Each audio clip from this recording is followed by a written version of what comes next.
Hello and welcome to Newsbreak. I'm your host, Nick Steffens. Getting into today's top stories, two parents addressed the Mount Pleasant Community School Board again Monday evening with concerns about student behaviors at Lincoln Elementary. One of those concerned parents was Aaron Williamson. Williamson is a part of a group of at least 9 parents that began addressing the board with their concerns about Lincoln Elementary in November of 2022. Despite reaching out to the board, Williamson reports on behalf of the group that they have not seen any positive changes. Following Williamson, Sarah Donnelly spoke for the third time. Due to the lack of action, Donnelly and her family have discussed what school will look like next year with 3 children in grade school. She spoke of her experience with her first grader. According to Donnelly, while at Lincoln, her child qualified for summer school aftercare learning and was told at her first conference that her child lacked confidence in reading.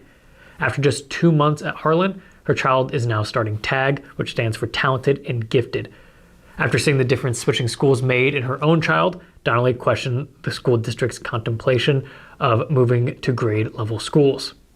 While the board did not address these public comments directly, they did later discuss the importance of those wishing to see change needing to attend committees meeting sessions, not just the school board meetings. Details on where to relocate Washington County offices appear back up for debate after a disagreement between county supervisors Tuesday morning. The county has spent around a year preparing American Rescue Plan Act-funded renovation plans for Orchard Hill facilities to host departments currently operating in an increasingly crowded courthouse. In that time, officials have allocated tens of thousands of dollars to a feasibility study and contracting an architect for the project. But an unexpected offer from Federation Bank to sell its former building for $800,000 combined with criticism from the city of Washington and some county staff, threw a wrench in the works. At a regular meeting Tuesday morning, County Supervisor Stan Stoops said he was no longer in favor of proposed relocation efforts to Orchard Hill. Stoops said traffic safety at the intersection of Highway 1 and Lexington Boulevard on the road to the facility in Washington was a top concern.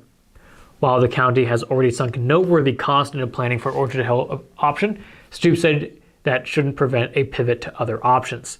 While supervisors did not take action on the design proposal for Orchard Hill listed on their agenda Tuesday morning, Board Chair Bob Yoder said the group would revisit the matter at next week's regular meeting, and that he also favored more consideration for Federation Bank's offer. The wind change came as a surprise to some board members. However, Supervisor Richard Young said he was not on the same page.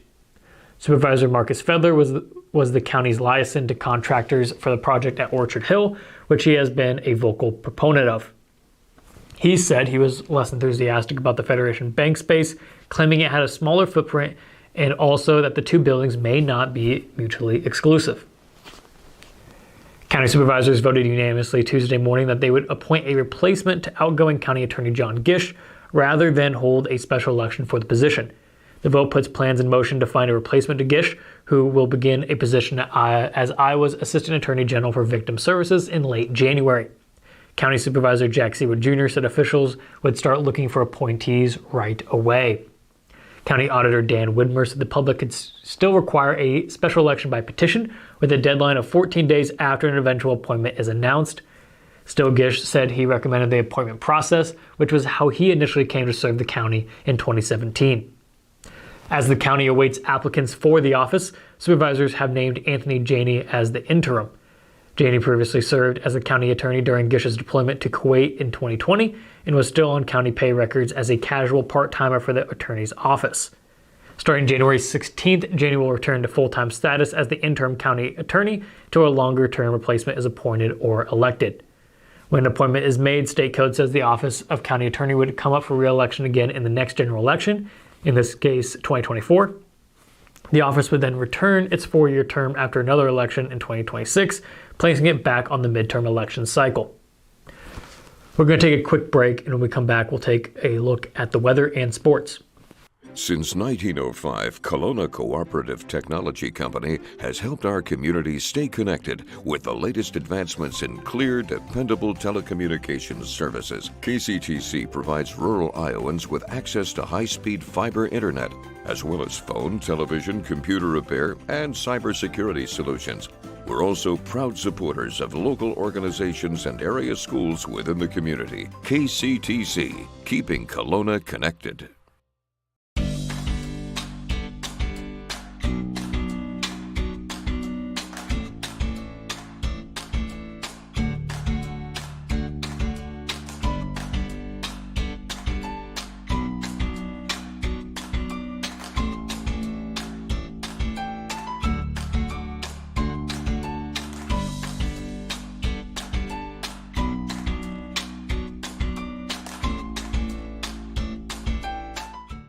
At the Capper Auto Group, we put our customers' needs first and understand that everyone is as different as the vehicle they select. We offer new Ford, Chevrolet, Buick, GMC, Jeep, Chrysler, Dodge, and Ram vehicles in a friendly environment that puts you in the driver's seat. When it comes to service, we maintain factory-trained technicians and competitive pricing. The Capper Auto Group still believes that service after the sale provides the best customer experience. Come see the Capper experience for yourself. Hospice isn't a place, it's a type of care that focuses on living. Servicing a 7-county area, the Hospice of Washington County staff of nurses, social work, hospice aides, spiritual and grief support, volunteers, music and massage therapists are able to provide free end-of-life care where the patient lives. We write wills, give consent for organ donation, but rarely is there a plan for what we would want the final phase of our lives. At Hospice of Washington County, we encourage our patients to be in charge of their healthcare decisions while maintaining quality of life. Hello and welcome back to Newsbreak. I'm your host, Nick Steffens. We have your 5-day forecast coming up, but first obituaries. Cynthia K. Biggs of Fairfield passed away on January 10th at the age of 64. Benner Funeral Home is helping the family with arrangements. Gary Lou Stevens of Batavia passed away on January 9th at the age of 80. Visitation will begin at 2 p.m. January 13th at the Cranston Family Funeral Home. Joseph L. Telgren Jr. of Mount Pleasant passed away on January 8th at the age of 81. Funeral services will be held at 1:30 p.m. January 14th at the Olson Powell Memorial Chapel. That was obituaries. It is now time for the weather. It's been a gloomy day with cloudy skies and a high of only 33 degrees. Tomorrow it won't be much warmer, but it will be sunnier with only partly cloudy skies. Temperatures will start to rise this weekend with a high of 43 and mostly cloudy skies on Saturday. On Sunday, it will be 50 with cloudy skies. There is an 80% chance that we start our work week with some rain, and the high will be 53 for Monday. We're going to take another quick break, and when we come back, we'll have the boys' basketball roundup. Federation Bank is a locally owned bank providing award-winning customer service. We believe that we are more than just a federation of banks, but a federation of communities, serving Brighton, Richland, Wellman, and Washington, Iowa. Federation Bank's highly skilled staff is here to make sure you are able to accomplish your personal and professional goals, whatever they may be. Federation Bank, your family bank.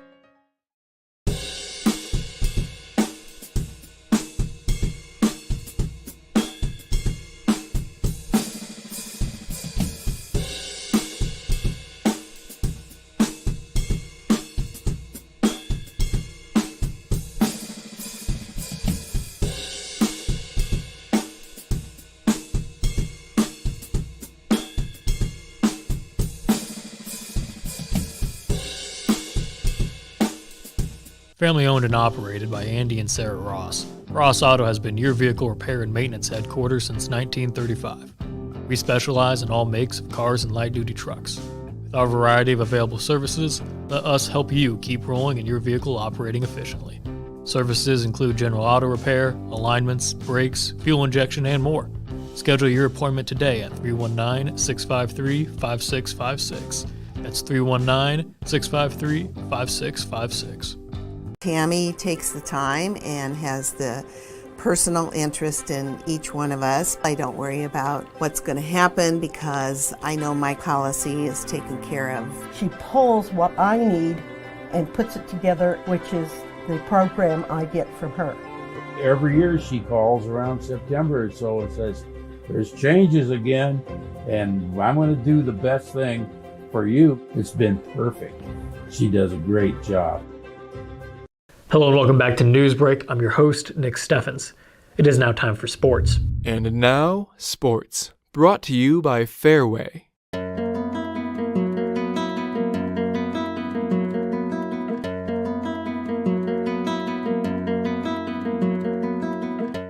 A huge win for Mid-Prairie over River Valley rival Iowa City Regina highlighted a full day of small school basketball games in action. Mid-Prairie won 58-52 against Regina. The Golden Hawks pulled past the Regals in a River Valley South showdown at Extreme Arena in Iowa City. Mid-Prairie trailed 44-43 after 3 quarters, but the Golden Hawks had plenty left in the tank. Mid-Prairie outscored Regina 15-8 in the final 8 minutes. Alex Bean scored 21 points to lead Mid-Prairie to victory. Ace Peck put up 11. Winfield Mount Union won 62-50 against Louisa Muscatine. The Wolves used a 20-point first quarter to run out to an 11-point lead after one quarter, but Louisa Muscatine made it a little interesting, sticking with WMU for the next 3 quarters. Cam Buffington went for 33 points and 10 rebounds in the home win. Jake Edwards had 12 points and 7 assists. Hillcrest Academy won 67-13 against Highland. Hillcrest Academy scored a resounding win over the rival Huskies in Kelowna. Hillcrest led the game 22-0 after one quarter and 35-2 at halftime. Highland scored 11 points in the fourth quarter, but Hillcrest just kept coming. Also a reminder that tonight we'll be live streaming the wrestling match between Washington and Mount Pleasant. That'll be at 6 o'clock. It'll be announced by Clay Eaton and Sean Ellingson. We'll also have, the graphics for the score and everything like that. It'll be a real broadcast. So you can find that here on Washington Live or Mount Pleasant Live, depending on where you're watching this. That'll be Washington Live's Facebook and YouTube, as well as Spotify after it's all said and done, and then Mount Pleasant Live's Facebook page. If you can't watch it live, that is okay. It'll be up and it will stay up indefinitely, so you can watch it whenever you please. That is the news for Southeast Iowa. I've been your host, Nick Steffens. This has been your news break, and I will see you next.